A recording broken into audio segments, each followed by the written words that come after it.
జనగామ పట్టణంలోని 14వ వార్డు అంబేద్కర్ నగర్లో ఏర్పాటు చేసిన డాక్టర్ బిఆర్ అంబేద్కర్ విగ్రహాన్ని ఎమ్మెల్యే పల్లా రాజేశ్వర్ రెడ్డి ఆవిష్కరించారు. అంబేద్కర్ విగ్రహానికి పూలమాలలు వేసి నివాళులు అర్పించారు. అనంతరం మాట్లాడుతూ ప్రపంచ మేధావి, భారత రాజ్యాంగ నిర్మాత డాక్టర్ బిఆర్ అంబేద్కర్ గారి విగ్రహాన్ని నేడు ఆవిష్కరించుకోవడం చాలా సంతోషంగా ఉందని, ఆయన ఆశయాలకు అనుగుణంగా బీఆర్ఎస్ పార్టీ పనిచేస్తోందన్నారు.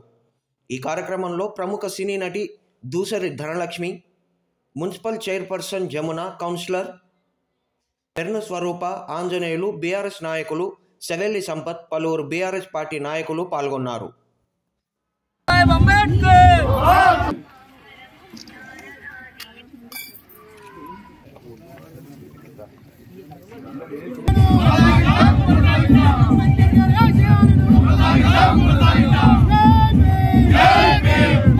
కోరుచున్నాను.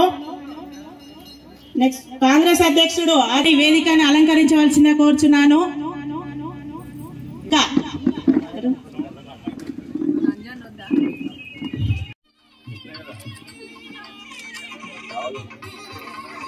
అణగారిన వర్గాలకు చదువుకోవాలి. ఈరోజు జనగామ పట్టణంలో 14వ వార్డు అంబేద్కర్ నగర్లో అంబేద్కర్ గారి మూర్తిని ఇవాళ ఈ ప్రాంతంలో పుట్టిన బిడ్డ ధనలక్ష్మి గారు దాతగా ఉండి, అదేవిధంగా వార్డు కౌన్సిలర్గా ఉన్న పేర్ని స్వరూప గారు ఆవిష్కరింపజేసుకోవడం చాలా సంతోషం. వార్డులో ఒక స్కూల్ అయినా, ఒక గుడి అయినా, ఒక రోడ్డు అయినా, మంచినీళ్ళు అయినా, పార్క్ అయినా, విగ్రహ ప్రతిష్టాపన అయినా అన్నిట్లలో కూడా తను ముందుంచి ఇవాళ అద్భుతమైన కార్యక్రమాలు చేసిండ్రు.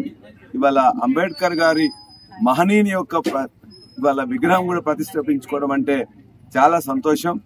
సదా అంబేద్కర్ గారి బోధనలు, వారి యొక్క రచనలు, వారి యొక్క రాజ్యాంగం ఎప్పుడు కూడా సదా ఆచరణీయమని చెప్పేసి ఇవాళ క్లిష్ట సమయంలో దేశం ఉన్నది.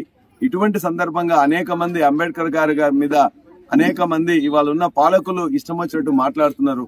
ఈ సందర్భంగా వారి యొక్క గొప్పదనాన్ని మరింతగా అందరికీ తెలవాలని చెప్పేసి ఇవాళ ఈ యొక్క విగ్రహం పెట్టినరో వారు నిజంగా అందుకే పెట్టిన వారు అభినందనీయులు. వారి యొక్క రచనలు కానీ అన్ని కూడా మేము ఎప్పటికి కూడా పాటిస్తామని చెప్పేసి మీ ద్వారా తెలియజేస్తున్నాం.